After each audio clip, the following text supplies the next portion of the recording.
రాష్ట్ర సమగ్ర అభివృద్ధి లక్ష్యంగా తమ కూటమి ప్రభుత్వం నిరంతరం కృషి చేస్తుందని సెంట్రల్ ఎమ్మెల్యే బొండా ఉమామేశ్వర అన్నారు. అభివృద్ధి మరియు సంక్షేమానికి సమ ప్రాధాన్యత ఇస్తున్న సీఎం చంద్రబాబు నాయుడు నేతృత్వంలో రాష్ట్రం ముందుకు సాగుతుందన్నారు.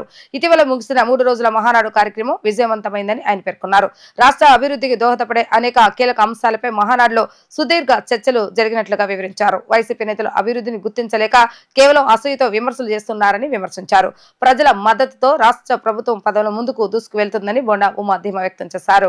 ఇవాళ జగన్మోహన్ రెడ్డి వైసీపీ జరుగుతున్నటువంటి పనుల్ని అభివృద్ధిని ఓర్వలేకపోతా ఉన్నారు.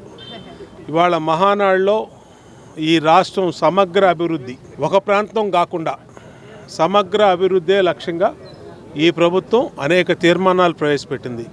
అటు రాయలసీమలో తాగునీటి ప్రాజెక్టులు కానీ, అలాగే గోదావరి బసంచర్ల ప్రాజెక్టు కానీ, అలాగే ఇటు అమరావతి కానీ, అటు విశాఖపట్నానికి ఐటీలు కానీ, అట్లాగే అనేక పరిశ్రమలు తీసుకురావడం అన్నింటిని కూడా దృష్టి పెట్టాం. వాళ్ళకి కనబడతలేదు, వాళ్ళు దాన్ని చెప్పలేకపోతా ఉన్నారు.